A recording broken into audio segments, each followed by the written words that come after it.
bienvenidos a Evaluación en la Mira. En este podcast les presentaré un kit de herramientas docentes importantes en la selección y construcción de instrumentos. Bien, en este podcast exploraremos algunas claves para la evaluación significativa y efectiva. Como ya saben, mi nombre es Jocelyn Camacho y soy su profesora de evaluación de los aprendizajes. En este episodio nos sumergiremos en un aspecto fundamental de la evaluación y es la selección y construcción de instrumentos. Como docentes sabemos que evaluar no es solo colocar una nota, no, es un proceso continuo que nos permite evidenciar o comprender el aprendizaje de nuestros estudiantes. También nos permite identificar fortalezas y áreas de mejora. ¿Para qué? Para poder ajustar nuestra enseñanza. Pero para lograrlo necesitamos las herramientas adecuadas. Imaginemos por un momento a un artesano sin sus herramientas o a un médico sin su estetoscopio. Simplemente no sería posible realizar su trabajo de manera efectiva. Lo mismo ocurre con nosotros al evaluar. Hoy abriremos nuestra propia caja de herramientas de la evaluación para explorar algunos de los instrumentos más comunes y útiles. No se trata de usar uno a la vez o usar todos a la vez, sino de elegir el más apropiado para cada objetivo de aprendizaje y tipo de evidencia que queremos lograr. Hoy abriremos nuestra propia caja de herramientas de la evaluación para explorar algunos de los instrumentos más comunes y útiles. No se trata de usar todos a la vez, sino de elegir el más adecuado o apropiado para lograr nuestros objetivos de aprendizaje y el tipo de evidencia que queremos evaluar. Segmento 1. Desglosando los clásicos. Empecemos con dos instrumentos que seguramente les suenan familiares: la lista de cotejo y la escala de estimación. La lista de cotejo, piensen en ella como un checklist, es decir, es ideal cuando queremos verificar la presencia o la ausencia de alguna característica o comportamiento específico. Por ejemplo, cuando estamos ante la evaluación de una presentación oral, pudiésemos utilizar ítems como, por ejemplo, el estudiante estableció contacto visual, su tono de voz fue adecuado, la información fue clara y organizada. Notan cómo estamos evaluando la ausencia o la presencia de algún elemento específico en esa presentación. La fortaleza de este instrumento de evaluación está en su objetividad y en su facilidad de uso, es decir, es un excelente instrumento para evaluar productos o procesos con criterios bien definidos. La escala de estimación, a diferencia de la lista de cotejo, que es dicotómica, es decir, sí o no, presente o ausente, la escala de estimación nos permite graduar el nivel de desempeño, no solo decir si lo hizo o no, sino que vamos a evaluar qué también lo hizo.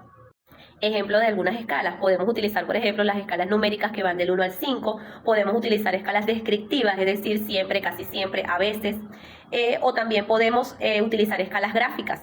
Por ejemplo, al evaluar la participación de un debate, podríamos tener un ítem como aporta ideas originales y relevantes, y una escala del 1 al 5 donde 1 es nunca, 5 es siempre. Son fantásticas para evaluar habilidades, actitudes o la calidad de un desempeño. Segmento 2. Observando y registrando el proceso.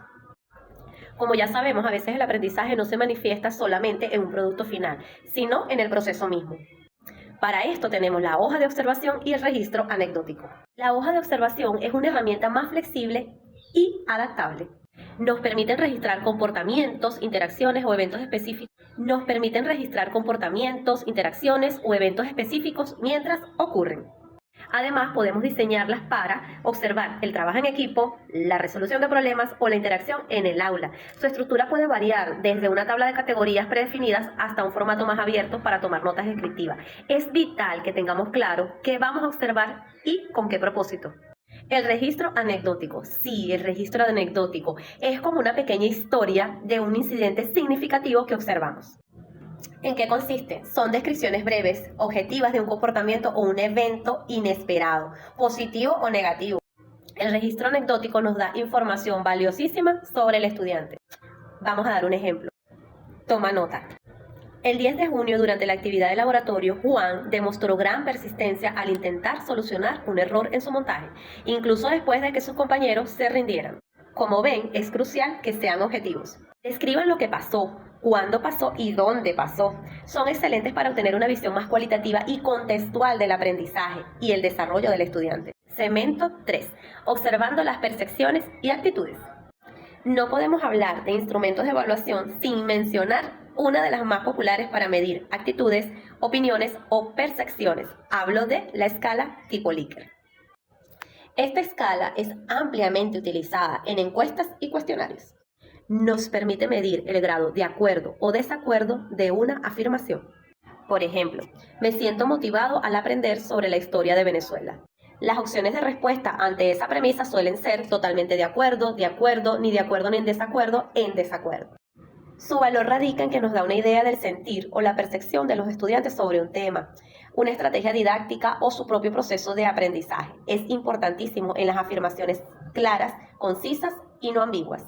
Segmento 4. Más allá de lo obvio, la importancia de la construcción.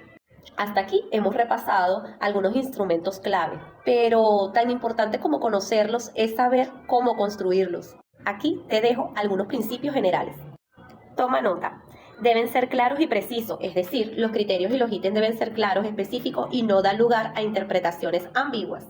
También deben tener relevancia, es decir, que cada ítem debe estar directamente relacionado con el objetivo de aprendizaje que se busca evaluar. También deben tener coherencia, es importante la coherencia, porque el instrumento debe ser coherente con la estrategia didáctica y con el contenido enseñado. Seguidamente debe tener un balance, debe ser equilibrado, es decir, si es una escala, asegúrense de que haya balance en las opciones de respuesta, por ejemplo, para Likert, opciones positivas y negativas. Y por último, deben estar presentados en un formato amigable. ¿Qué quiere decir esto? Que sea fácil de leer y de comprender. Y también debe ser tanto entendible para ustedes, que son los que lo están diseñando, como para los estudiantes. Unos últimos tips a tomar en cuenta a la hora de construir sus instrumentos de evaluación. Un tip importante a la hora de construir o diseñar sus instrumentos de evaluación. Estos deben contener 3 elementos esenciales y por supuesto recuerden que el instrumento no debe ser elegido de manera aleatoria, deben tener intencionalidad pedagógica. Entonces, un buen instrumento de evaluación o un buen diseño de un instrumento de evaluación depende de 3 cosas fundamentales. La primera, ¿qué quiero evaluar? Es decir, voy a evaluar conocimientos, voy a evaluar habilidades, actitudes, procesos o voy a evaluar productos. Debo saber en qué momento o en qué fase de la evaluación me encuentro. Seguidamente, un buen instrumento debe tener el objetivo claro, es decir, ¿cuál es el objetivo de la evaluación? ¿Es diagnóstica, es formativa, es sumativa, como ya lo he mencionado? Y por último, ¿qué tipo de evidencia necesito recolectar? Ahora sí, manos a la obra con tu actividad evaluativa. Ahora sí, es momento de aplicar lo aprendido. Para esta clase debes elaborar un portafolio de instrumentos de evaluación. ¿Cómo lo vas a hacer? ¿Qué debe incluir tu portafolio? Entonces, tu portafolio debe contener un mínimo de 4 instrumentos de evaluación diferentes, seleccionados de los que hemos discutido en este podcast, o otro que consideres pertinente para tu práctica docente o de algún tema que tú quieras evaluar. Hasta aquí nuestro podcast de la clase de... Hasta aquí el podcast de selección y construcción de instrumentos de evaluación. Espero que te sirva de mucha ayuda. Toma en cuenta las sugerencias y recomendaciones para evaluar esta actividad en el aula virtual. El portafolio de evaluación no es solo una tarea, es una oportunidad para que comiencen a construir su propio arsenal de herramientas evaluativas. Además, el diseño de instrumentos es una habilidad esencial para cualquier docente. Y con la práctica, se volverán expertos en adaptar y crear herramientas perfectas para sus necesidades. Hemos llegado al final. Espero que este episodio de exploración de herramientas de evaluación les haya sido útil e inspiradora. Recuerden que la evaluación es un arte y además es una ciencia. Y con las herramientas adecuadas podemos pintar un cuadro mucho más completo del aprendizaje de nuestros estudiantes. Nos vemos en un próximo episodio donde quizás hablemos de cómo las rúbricas pueden transformar nuestra evaluación formativa.